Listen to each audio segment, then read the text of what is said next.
გარემოს დაცვისა და სოფლის მეურნეობის მინისტრმა ქვემო ქართლში სახელმწიფო რწმუნებულ ილია ჯალაღანიასთან ერთად გარდაბნის მუნიციპალიტეტის სოფელ სართიჭალაში სოფლის განვითარების სააგენტოს ბენეფიციარი კომპანიის გარდაბნის მეცხოველეობა ფერმა დაათვალიერა.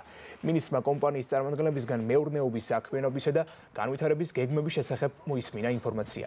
დავით სონგულაშვილი ასევე ღვინის წარმოებისთვის საჭირო თანამედროვე ტექნოლოგიებისა და აღჭურვილობის მწარმოებელი კომპანიის საქმიანობასა და საწარმოო პროცესს გაეცნო.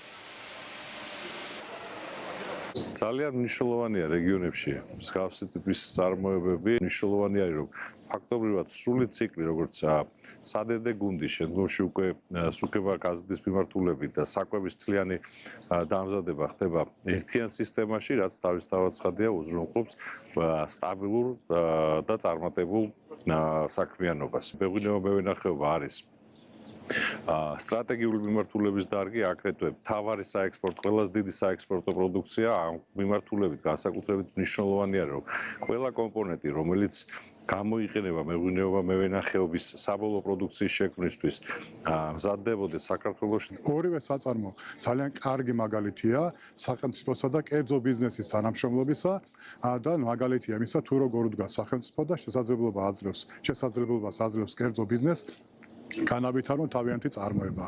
მსგავსი რეგიონული ვიზიტების დროს ჩვენ ხვდებით მეწარმეებს, ბიზნესმენებს და მათგან მიღებული წინადადებებს შემდგომ ჩვენ სამოქმედო გეგმებში ვითვალისწინებთ და ვახორციელებთ. ეს საწარმო შექმნილია სახელმწიფოს თანამონაწილეობით, კერძოდ აქ საუბარი არის IAP აგროკრედიტზე, ასევე მიმდინარე პროექტი არის ახლა აგროთანადაფინანსება, საიდანაც 50% ღირებულების სადედე ჯგუფის სახელმწიფოსია, რა ძალიან მნიშვნელოვანია ჩვენთვის.